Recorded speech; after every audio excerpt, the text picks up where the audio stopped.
صفائے کونین صفائے کائنات کو مجھ جیسے عجیب بندے کے پاس لے آئے ہو، داتا کو بھکاری کے پاس لے آئے ہو، مختار کو مجبور کے پاس لے آئے ہو، نبی کو امتی کے پاس لے آئے ہو۔ اے عبد المطلب، میں اپنے عبادت خانے میں بیٹھا تھا، اللہ تعالیٰ کی عبادت کر رہا تھا کہ اچانک میرا پورا مکان لرزنے لگا۔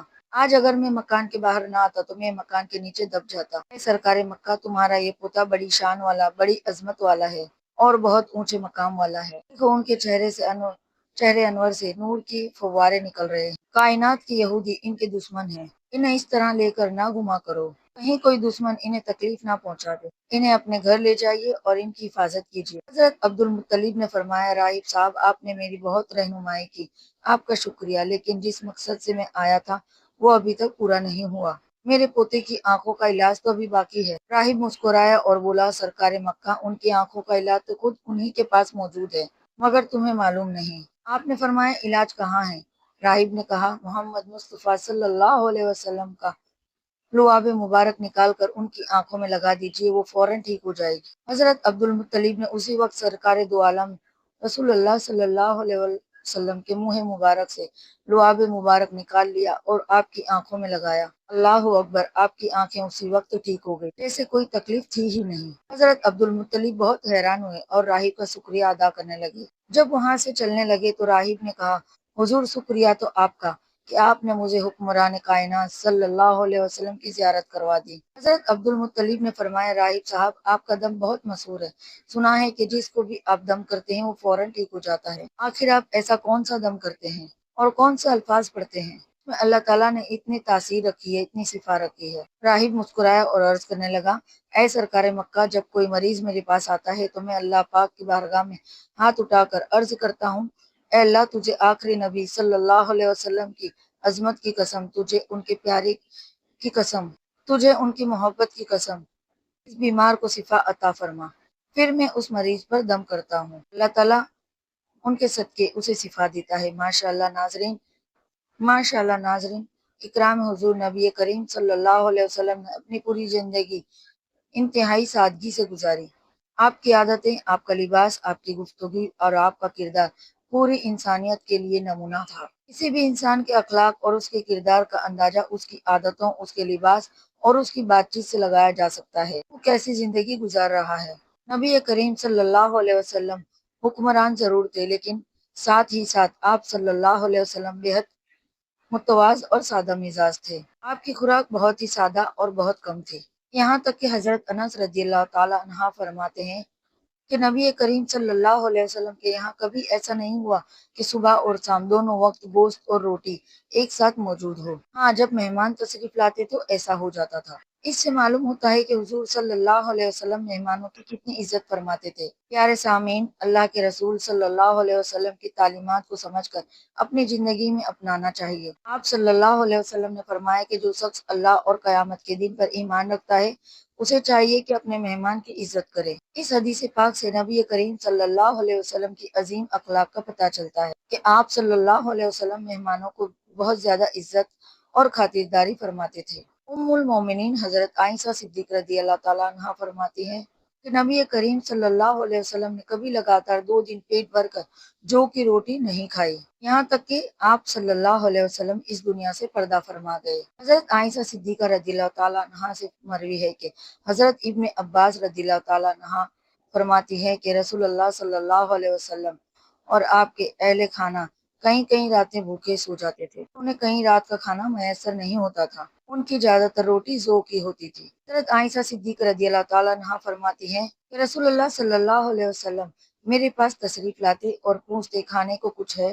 میں عرض کرتی کہ کچھ موجود نہیں، تو نبی کریم صلی اللہ علیہ وسلم فرماتے، اچھا تو آج میرا روزہ ہے۔ ایک مرتبہ حضرت عائشہ صدیقہ رضی اللہ تعالیٰ عنہ نے اپنے بھانجے حضرت عبا بن زبیر رحمۃ اللہ علیہ سے فرمایا کہ بعض اوقات ہم پر 3 چاند گزر جاتے تھے، یعنی 3 مہینے گزر جاتے تھے اور نبی کریم پاک رسول اللہ صلی اللہ علیہ وسلم گھر پر چولہا نہیں جلتا تھا۔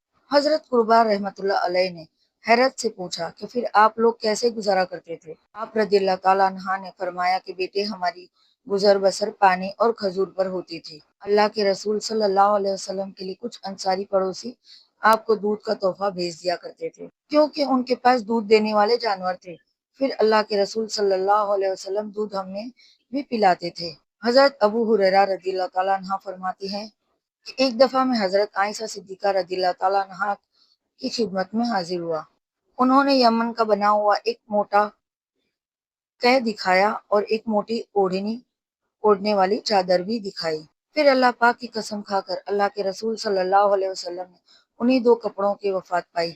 حضرت ابن مسعود رضی اللہ تعالیٰ عنہ نے روایت کی کہ اللہ کے رسول صلی اللہ علیہ وسلم ایک چٹائی پر آرام فرماتے تھے۔ جب آپ اٹھتے تھے تو آپ کے مبارک پہلوؤں پر چٹائی کے نشان پڑ جاتے تھے۔ میں نے عرض کیا، یا رسول اللہ صلی اللہ علیہ وسلم، کتنا اچھا ہوتا اگر ہم آپ کے لیے نرم بستر کا انتظام کر دیتے۔ پیارے ناظرین، آپ دیکھیے کہ نبی کریم صلی اللہ علیہ وسلم اس پر کیا ارشاد فرماتے ہیں۔ ارشاد ہوا، اس دنیا سے میرا کیا تعلق ہے؟ دنیا کی مثال تو اس مسافر کی ہے کچھ دیر کسی درخت کے سائے میں آرام فرماتا ہے، اسے چھوڑ کر اپنی راہ پکڑ لیتا ہے۔ اگر ہم رسول اللہ صلی اللہ علیہ وسلم کی مبارک زندگی پر نظر ڈالیں تو معلوم ہوتا ہے کہ آپ کی زندگی کا ہر پہلو سادگی کی مثال تھا۔ آپ نے نہ صرف خود سادہ زندگی گزاری بلکہ اپنے صحابہ اکرام کی تربیت بھی اسی انداز میں فرمائی کہ دنیا کی بے حقیقتی واضح کیا۔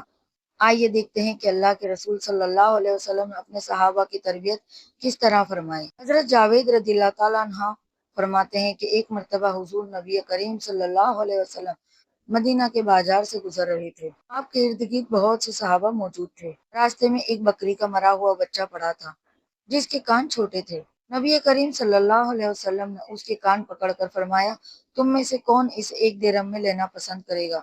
صحابہ اکرام نے عرض کیا، یا رسول اللہ صلی اللہ علیہ وسلم، ایک درہم تو بہت زیادہ ہے، ہم تو اسے مفت میں بھی لینا پسند نہیں کریں گے۔ پھر آپ نے ارشاد فرمایا، اللہ کی قسم، اللہ تعالیٰ کے نزدیک دنیا کی حیثیت اس مردہ سے بھی کم ہے۔ ایک جگہ آپ نے فرمایا کہ دنیا اور پاک کے یہاں مچھر کہ ایک پر کے برابر بھی قیمت رکھی ہوتی تو کسی کافر کو پانی کا ایک گھونٹ بھی نصیب نہیں ہوتا۔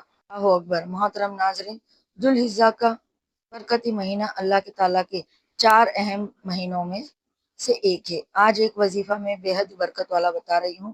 اگر ذو الحجہ کے پہلے 10 دنوں میں کوئی شخص نماز فجر کے بعد یہ کلمات 3 مرتبہ پڑھ لیا کرے تو اللہ تعالیٰ سے شفا کی دعا کرے تو انشاءاللہ تعالیٰ اللہ اس کے کرم سے اسے راحت اور شفا عطا فرمائے گا۔ یہ کلمات بہت برکت والے ہیں، اسے یہ مبارک دن رحمت اور برکت والے ہوتے ہیں۔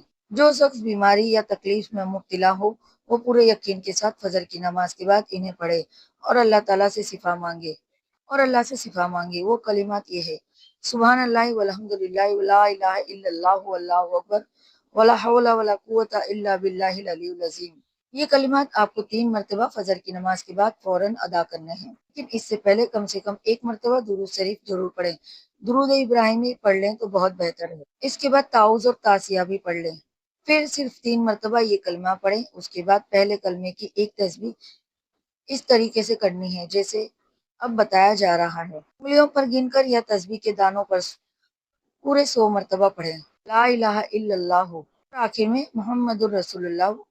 آپ کی ایک تسبیح مکمل ہو جائے گی۔ پھر سے 1 مرتبہ درود ابراہیمی پڑھ لیجئے۔ اللہ تعالیٰ اپنے کرم سے ہر کام میں آسانی فرمائے گا، آپ کی بیماری میں شفا عطا فرمائے گا اور آپ کی دعائیں قبول فرمائے گا۔ وہی اللہ سب کے دلوں کو سکون بخشے گا۔ آخر میں پھر سے درود پاک پڑھیں، 1 مرتبہ، 3 مرتبہ یا 7 مرتبہ۔ اللہ تعالیٰ سے دعا ہے کہ وہ ہمیں نیکی کی بات کو سننے، سمجھنے اور اس پر عمل کرنے کی توفیق عطا فرمائے۔ میرا سنانا اور آپ کا سننا اپنی بارگاہ میں قبول اور منظور فرمائے، آمین یا رب العالمین۔ محترم ناظرین، اگر آج کی بات آپ کے دل کو چھو گئی ہو، یہ ویڈیو آپ کو پسند آئی ہو، اگر آپ کو اس وظیفے سے اور اس نصیحت سے تھوڑی سی بھی روحانی راحت محسوس ہوئی ہو تو اپنے دل سے ایک چھوٹی سی دعا ضرور کیجیے۔ اللہ تعالیٰ ہم سب کو پریشانیوں سے بچائے، ہماری سب کی پریشانیوں کو دور فرمائے، بیماروں کو شفا عطا کرے اور ہمارے دلوں کو اپنے ذکر سے روشن فرما دے۔ ہماری کوشش یہی رہتی ہے کہ اس ویڈیو کے ذریعے آپ تک ایسی باتیں پہنچائی جائے جو دل کو سکون دے،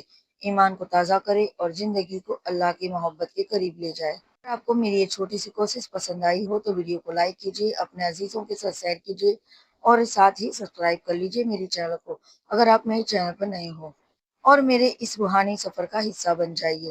اللہ تعالیٰ آپ کو ہمیشہ اپنے حفاظت میں رکھے، آپ کی حفاظت کی دعائیں قبول فرمائے، آمین یا رب العالمین۔ اللہ آپ کے گھر میں برکت، رحمت اور سکون نازل فرمائے۔ ملتے ہیں اگلی ویڈیو میں ایک نئی روحانی وظیفے کے ساتھ۔ اللہ حافظ، جزاک اللہ خیر۔ السلام علیکم رحمۃ اللہ وبرکاتہ۔